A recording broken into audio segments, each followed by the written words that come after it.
está. Me había olvidado, siempre lo pongo antes y no sé por qué esta vuelta no lo puse. Vamos a ver. Bien.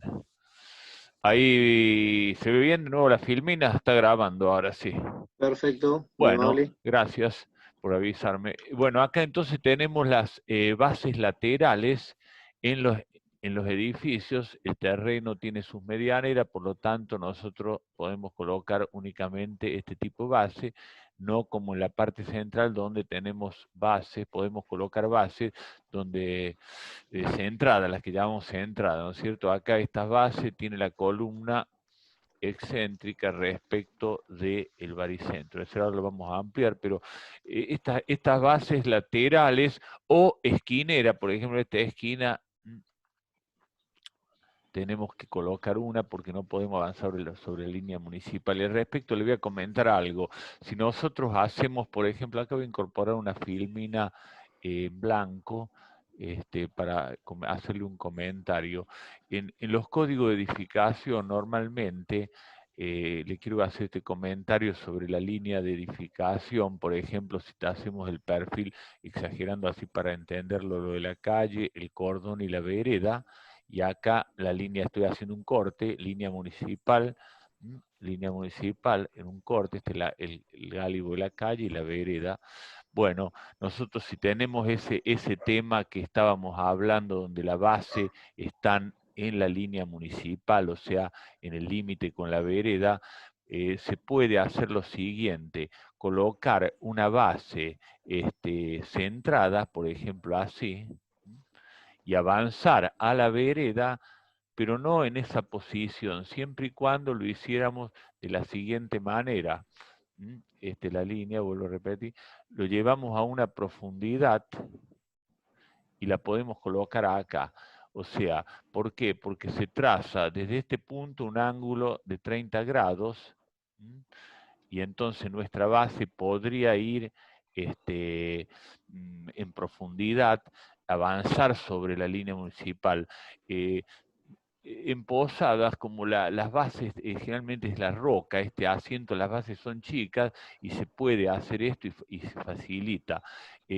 Cuando la base es muy grande no podemos, ¿no es cierto? Bueno, esto es únicamente con la línea municipal. La línea medianera con el vecino debe respetarse siempre la medida. Es decir, si esta es la medianera y acá tenemos los terrenos, la base tiene que ir para el terreno nuestro, o sea, no hay posibilidades de invasión en el terreno vecino. Entonces, bueno, entonces en ese caso, por ejemplo, si tenemos en una construcción que está en el fondo del edificio, sí vamos a tener que hacer, si tenemos que hacer una base, vamos a suponer que esta es la línea municipal, la calle acá adelante, visto en planta, entonces atrás sí o sí vamos a tener que hacer, si va una columna en la esquina, vamos a tener que hacer lo que se denomina esquinera, base esquinera, es decir, la base tiene dos excentricidades,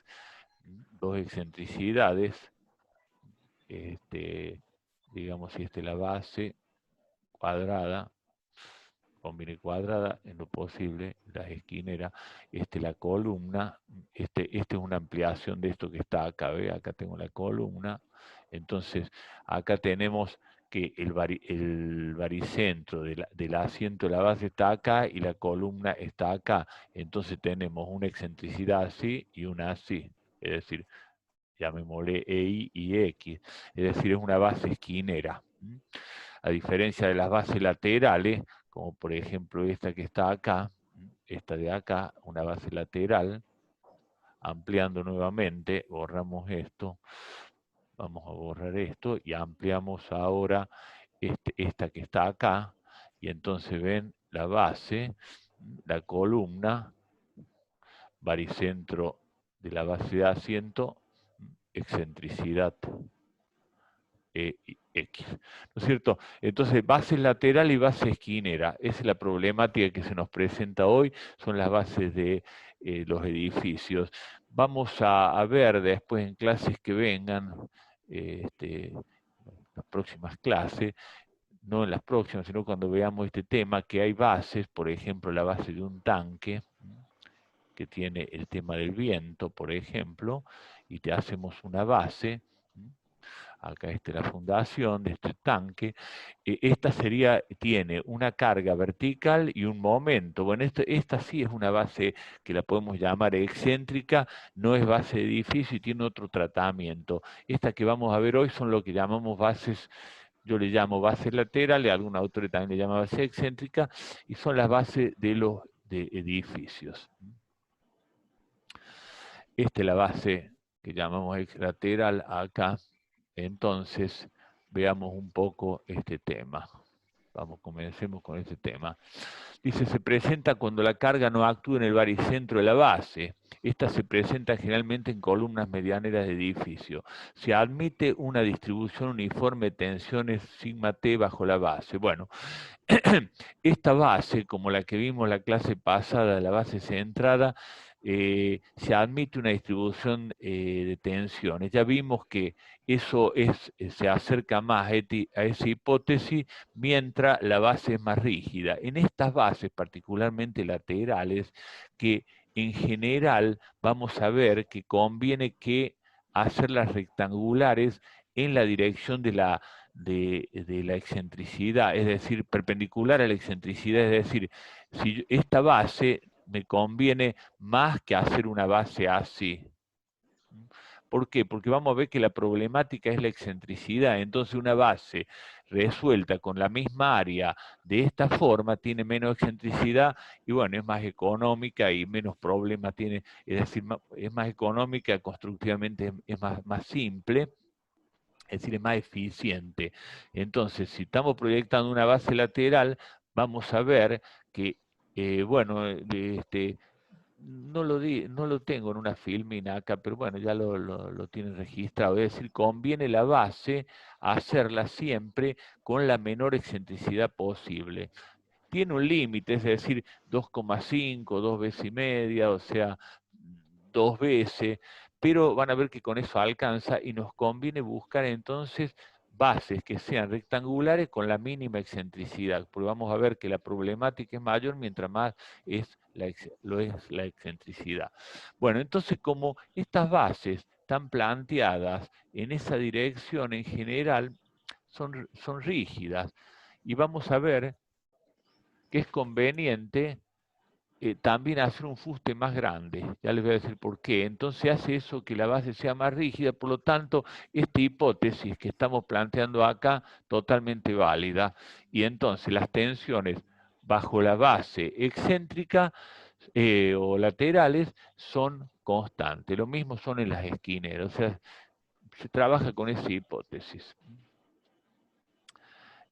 Bueno, si alguna vez tenemos una base muy elástica, porque tenemos que hacer por algún motivo una placa, qué sé yo, bueno, es otra cosa.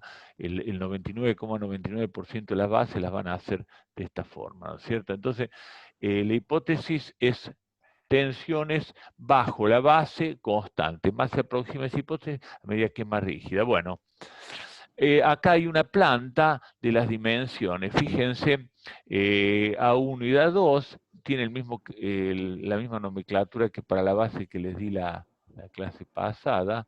Es decir, A1 es la dimensión más corta y A2 la más larga. En este caso, ¿no es cierto? O sea, A1 es la dirección en la que tiene la excentricidad. La columna y el fuste. Fíjense que a propósito le dibujé el fuste más grande acá para que vean que, por qué después vamos a ver que es conveniente, pero ya está dibujado un poquito más grande la diferencia respecto de la columna. Lo ideal, ¿no es cierto?, si vemos el punto mecánico de esta base, es que si tenemos la base así, lo ideal sería que la columna sea así. ¿Por qué? Porque la excentricidad va desde acá al baricentro de la base, es decir, una base que tiene una columna puesta así, tiene más excentricidad y más problemas. Pero normalmente el arquitecto le va a poner la columna así porque él quiere que vaya en la pared. Entonces resulta que la columna en general va en la dirección tiene la misma, no está como está en esta. que sería lo ideal. Bueno, nosotros tenemos que ajustarnos a los requerimientos del arquitectónico, es decir, y más, por ejemplo, en las plantas bajas, en una cochera, una columna transversal a la línea medianera genera problemas. Entonces, las bases, este tipo de base en general, tiene la columna colocada en la dirección de la base, pero nosotros podemos hacer por debajo del suelo un fuste así. Bueno, es cierto que, porque después vamos a ver cómo es el mecanismo, ¿no es cierto? Pero conviene hacer ese fuste más grande. Bueno, entonces estamos que esas son las dimensiones geométricas de la base. ¿Sí? Hola.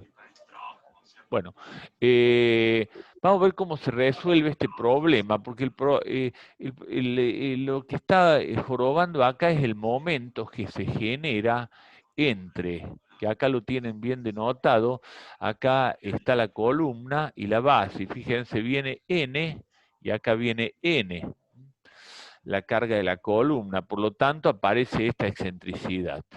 La excentricidad esa que molesta ahí, que genera el momento, que está acá. El momento que se genera es m igual a n por e. Bueno, la forma resolutiva más simple, digamos, constructivamente, es no hacer nada. No hacer nada, ningún mecanismo en la fundación, sino que dejar que el momento suba por la columna y se distribuya de alguna forma en las vigas y columnas siguientes en lo que encuentre, ¿no es cierto? Sabemos que una barra en flexión va a buscar de distribuir, siempre que va una barra y va un nudo, distribuye en ese nudo. Entonces nosotros si tenemos una viga acá arriba, una columna que continúa casi seguro con el mismo canto, aproximadamente igual, bueno, ese momento se distribuye en la viga y en la columna. Si la losa fuera una losa placa esta, bueno, va a continuar por la columna, es decir, si fuera una losa en el cual nosotros venimos con la columna y la losa es una losa, un entrepiso sin viga, bueno, el momento va a continuar hasta que encuentre un lugar donde se distribuye. Entonces, ¿qué nos lleva a eso? Que la columna debe ser calculada flexión compuesta, diagrama de interacción, etcétera, y más armadura. Es decir, momento y n, es decir, voy a tener un momento de cálculo que, bueno, será el momento último, en la condición habrá que buscar el momento último, n última, ¿no es cierto? La condición última, polinomio último, y dimensionar tanto la columna como, bueno, ustedes saben que cuando se distribuye acá, yo tengo que, si voy a distribuir en la viga, tengo que armar adecuadamente el nudo, ya no puede ser una columna cuya armadura continúa, y si yo quiero distribuir en la viga, no puedo hacer la viga así directamente la armadura porque el nudo no está armado, o sea, ya tendré que ver cómo armo este nudo adecuadamente, por eso es la complicación de esto, además de que, bueno, lleva más armadura que en la columna, pero bueno, uno podría decir, bueno, lo que no lleve en la columna lo va a llevar en la fundación, bueno, pero tengo que armar adecuadamente este nudo, y si la columna está puesta de canto, como dijimos que los arquitectos piden, bueno, lleva mucha más armadura y hay que ver si verifica todas las condiciones del hormigón armado, o sea que entonces que esta es una solución que yo la aconsejaría, digamos, para edificios de poca aporte. Si tengo 2 plantas, por ejemplo, o hasta 3, un edificio común, chico, ¿no?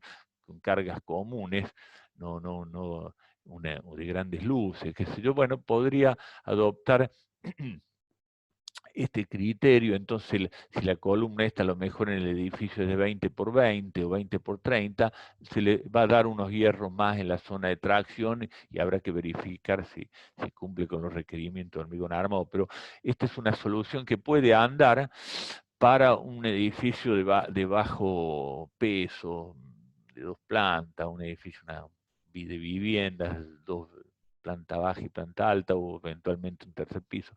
Habrá que ver, ¿no es cierto? Es una solución que tienen que tener como herramienta ahí, y que puede funcionar yo, por ejemplo, lo he practicado esto en muchos edificios de poco, de poca altura, o sea, en 2 plantas, 3 plantas, este tipo de solución, ¿no es cierto?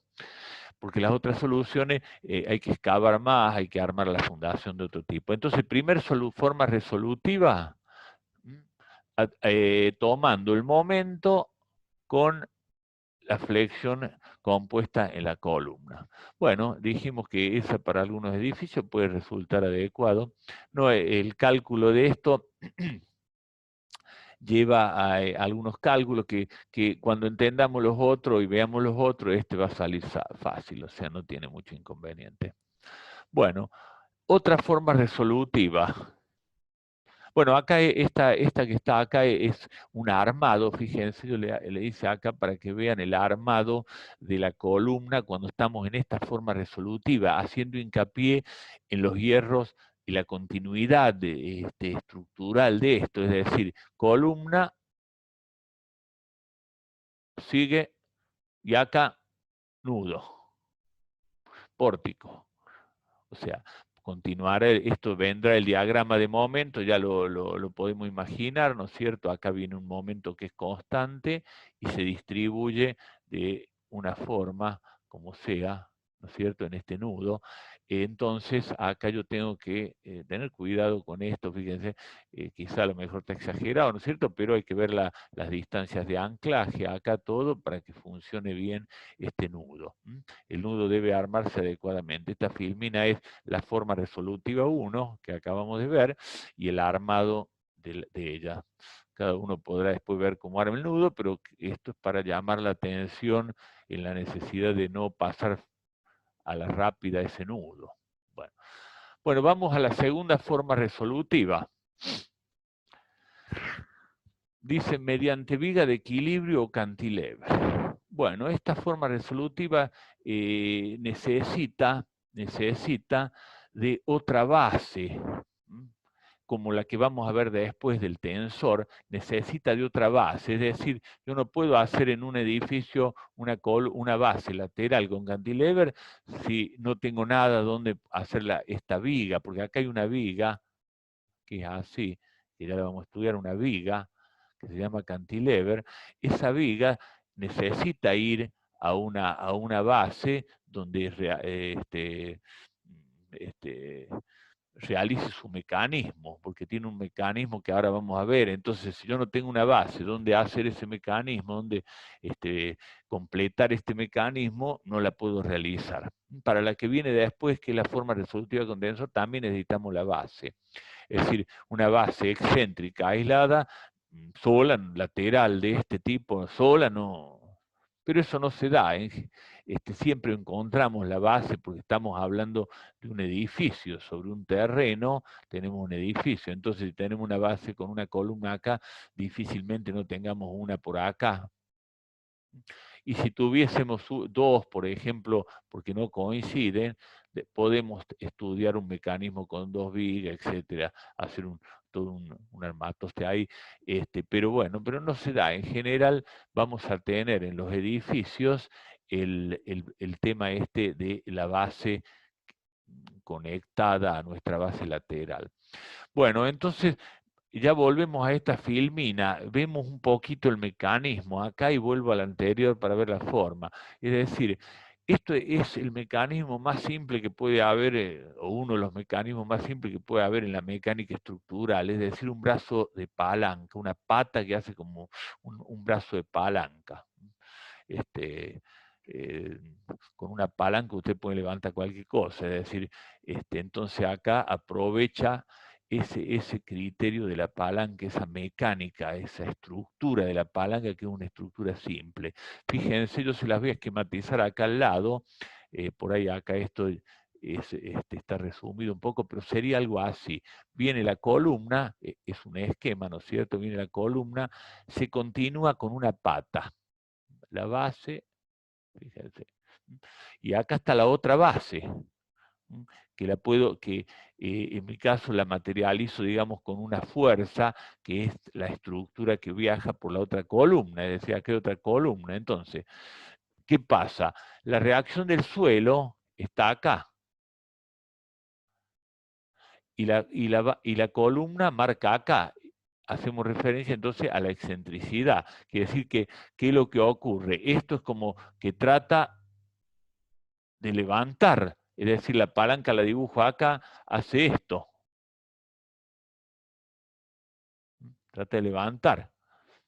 Una pata, es como una pata de cabra, esas es decir, ahora vamos a dibujar de nuevo, para que quede claro que el mecanismo hace así, esta sería originalmente.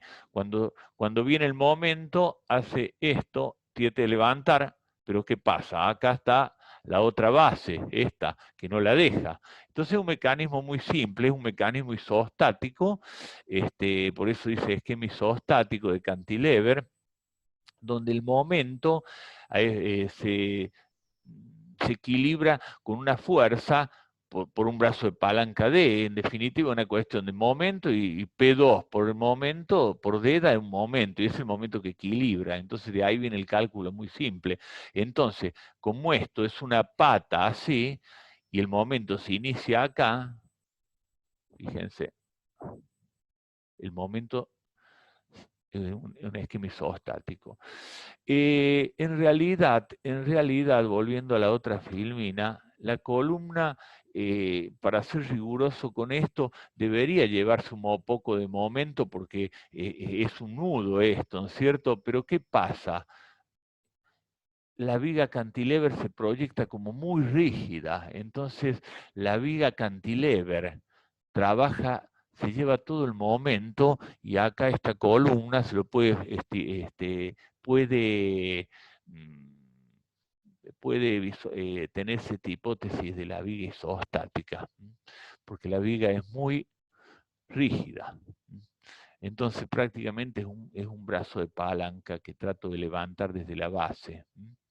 Y frente a la columna, frente a semejante viga, estas son vigas importantes, qué sé yo, esto puede empezar en 1,60 m, terminar en 30 centímetros o 40 y tener un ancho de 50 o 60 centímetros. Entonces imagine lo que es esa viga ahí abajo, es un elemento totalmente rígido. Y el momento viene así y se va disminuyendo por la palanca, el efecto de palanca, es decir, el momento en cualquier punto es la carga de levantamiento que provoca la viga de cantilever por la distancia. Entonces, el momento es lineal y va aumentando. Por eso es que esta viga se va haciendo con canto rebajado.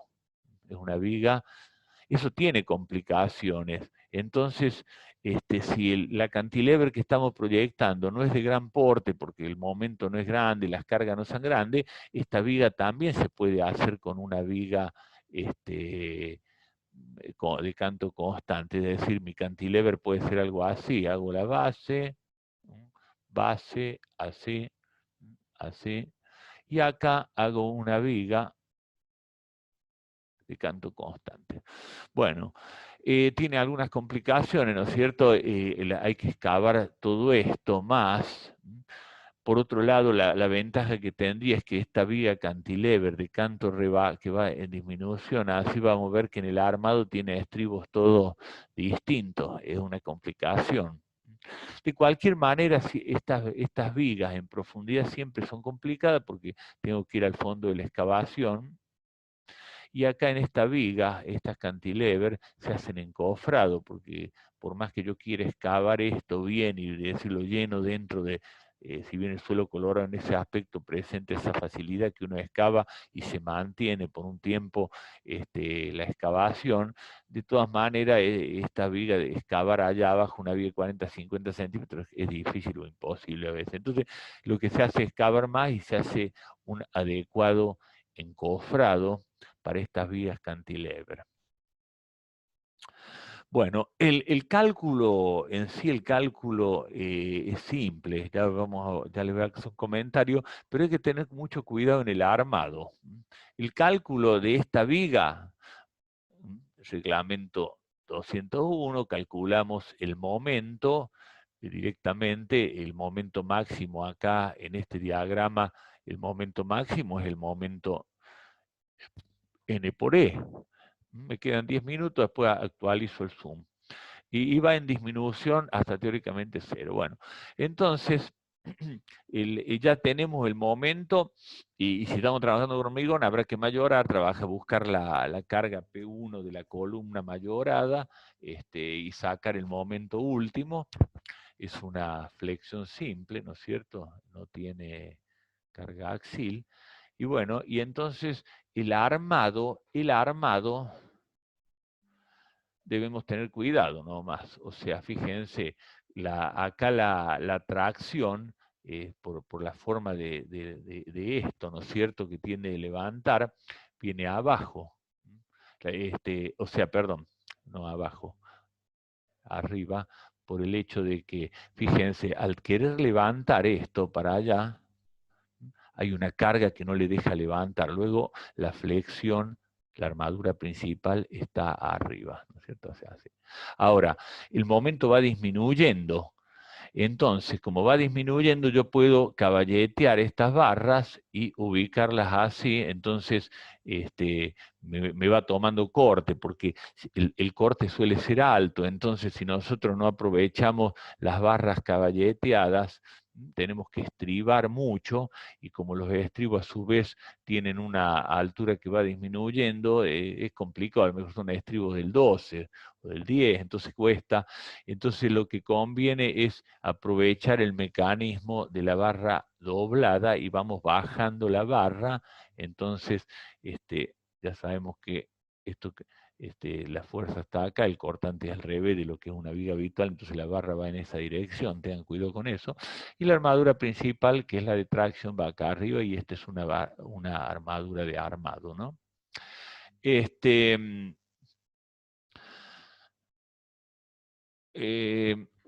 Cuando nosotros hacemos este mecanismo, la base B2, la que está acá, tendría un alivianamiento. ¿Por qué? Porque esta base, este momento, trata de levantar para allá la palanca, y me alivianaría la base. Eso no se tiene en cuenta en el cálculo de la base B2. O sea, toda cantilever que me genera un alivianamiento en una base, no se la tiene en cuenta en el cálculo de esa base.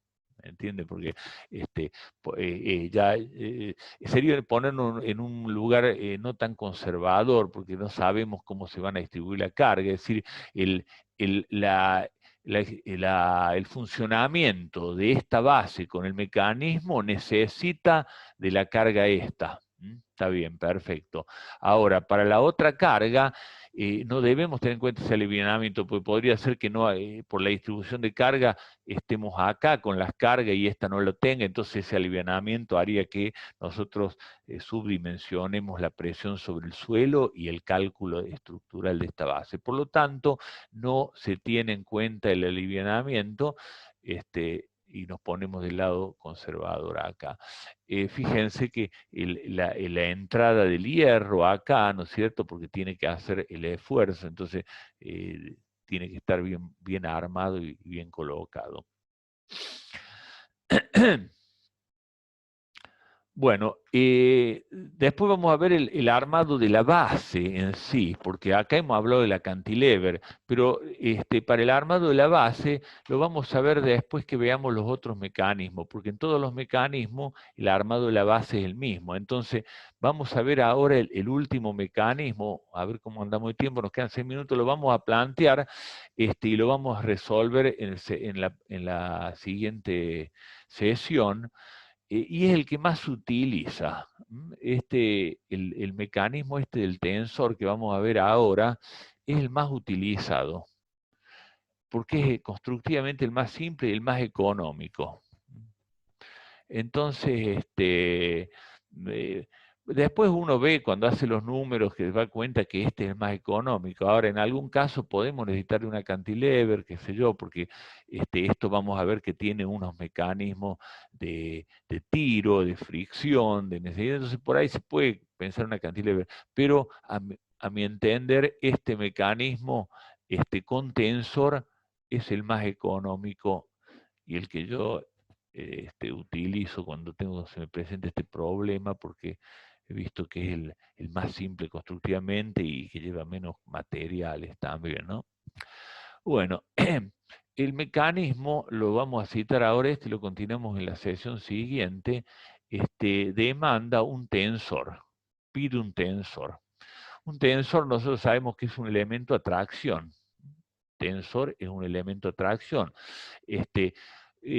Podría ser un cable, esto podría ser un perfil IPN, pero no, esto estamos en hormigón armado y el tensor en el 99,9999% de los casos es un tensor de hormigón armado. O sea que no tenemos acá, no vamos a poner nunca un perfil IPN de tensor. Podríamos hacerlo, sabemos, metálica, habría que ver cómo lo anclamos acá y qué sé yo cuánto, y esto no va. El tensor metálico lo dejamos para una estructura metálica.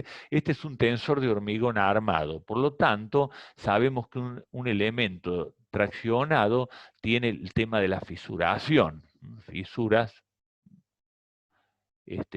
sistemáticas ahí en el tensor que hacen que, por otro lado, estando este elemento bajo el suelo, sometido a problemas de humedad y cosas, debemos tener cuidado. Entonces este tensor que va a ir acá arriba, que vamos a ver cómo trabaja, porque hay un tensor, vamos a tener que calcularlo con la técnica del cálculo de tensor. Hay varias técnicas, hasta el 201 actual, después tenemos algunas fórmulas que le vamos a dar, por ahí funcionan bien.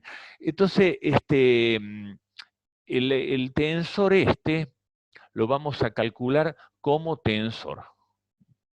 Le digo eso porque a veces se piensa que es un encadenado, qué sé yo, que usted sabe lo que es un encadenado, es una viga de fundación para un muro que tiene por ahí una armadura menor, una menor cantidad de lo que demanda un tensor. Entonces, esto bajo ningún punto de vista es un encadenado. A veces el mismo tensor puede ser que tenga una pared arriba. Bueno, ahí será un tensor con un peso arriba, una viga tensor o un encadenado tensor, por lo tanto hay que calcularlo con la flexión más la tracción. Es decir, esto que nosotros necesitamos en el mecanismo es un tensor, por lo tanto va a tener un montón de armaduras si es necesaria y habrá que trabajarlo con las reglas de las técnicas de cálculo de un tensor. En el cual habrá que darle aparte un buen recubrimiento, un estribo y una cantidad de hierro que conviene que vaya, que el baricentro de toda la armadura coincida con el baricentro del tensor. Bueno, yo voy a cortar acá y vamos a comenzar con el mecanismo en unos minutos. Después que compine el video, le mando la nueva invitación. Unos minutos, 5, 7 minutos. Bueno, gracias. Seguimos.